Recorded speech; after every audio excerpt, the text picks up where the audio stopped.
Hapon na. Kanina ko pa sinimulan yung pagpupunas-punas ng mga gabok-gabok dito sa mga sulok-sulok dito sa Amaka. Hindi pa matapos-tapos. Maganda rin yun. Ano po ba? Nakakalimot tayo sa oras. Hindi natin namamalayan hapon na pala. Pagbalik na kasi po ako ng ng Nayon. Pabalik na ako sa Nayon. Baka naman sabihin ng Amaka ko dito sa Las Piñas dumating at dumating ka hindi mo man lang ako nilinisan. Kung bumalik-balik ka ang tagal-tagal mo. Yan pong bahay parang may isip din. Parang parang tao rin. Naghahanap din ng kalinga.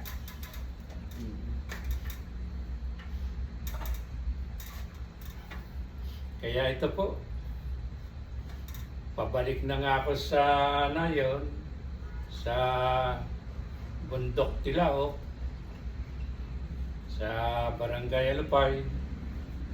Kaya ito, bago ako umuwi, bago ako bumalik sa Nayon,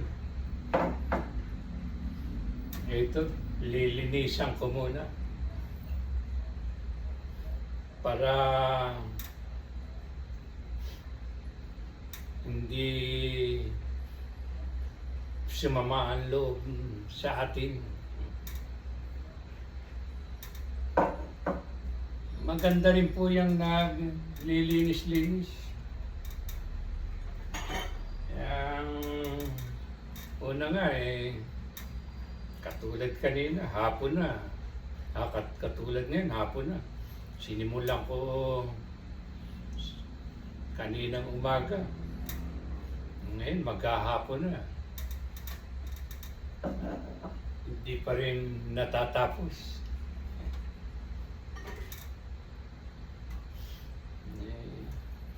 Para hindi naman sumama ang loob sa atin ng Amaka dito sa lungsod, linisan po natin para mawala yung gabok-gabok.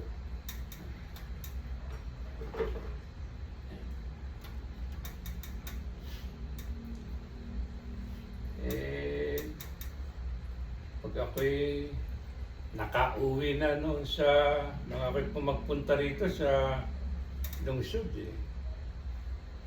akala ko mga ilang araw lang ako, 1 linggo. Magtatatlong buwan na ako. Kapag ako'y umuwi sa Nayon, parang ayoko namang bumalik dito sa lungsod. Pag narito naman sa lungsod, parang ayoko namang iwan ito. May sentimentalist din ako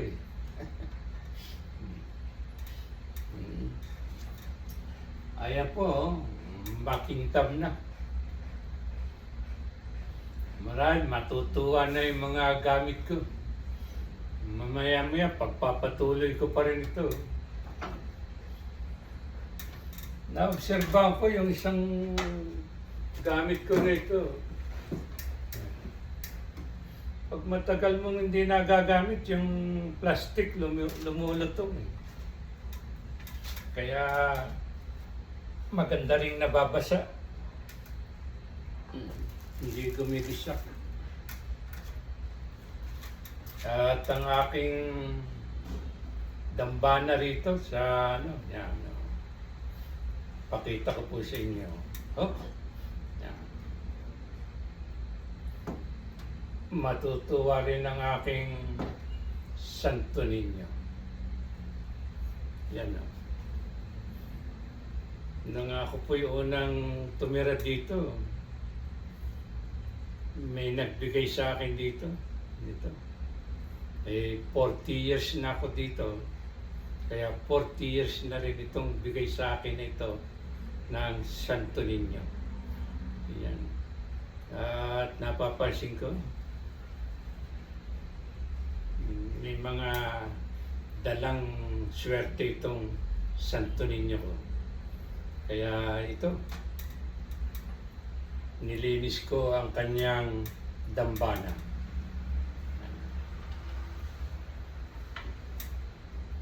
Salamat po, mahal na Santo Niño.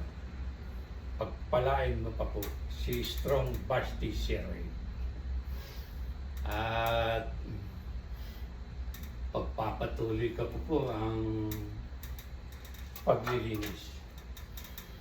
Kapag malinis po ang bahay, pinapasok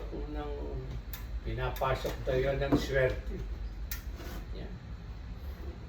Kaya itong mga gabok-gabok na ito, tatanggalin ko.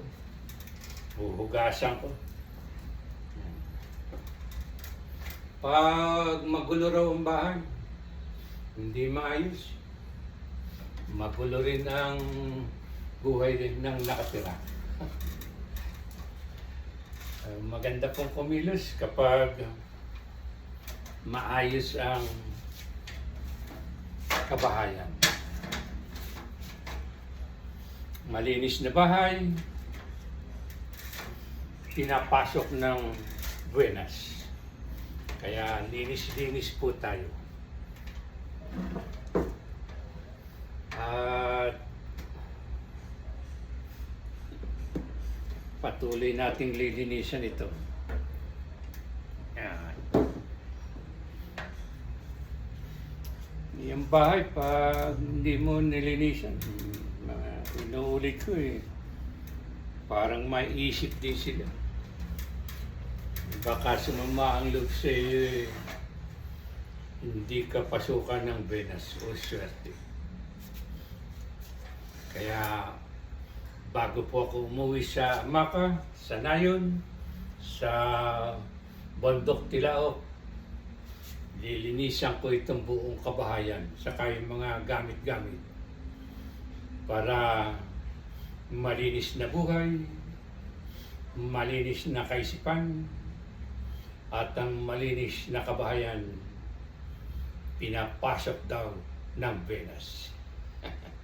Kaya linis-linis po tayo.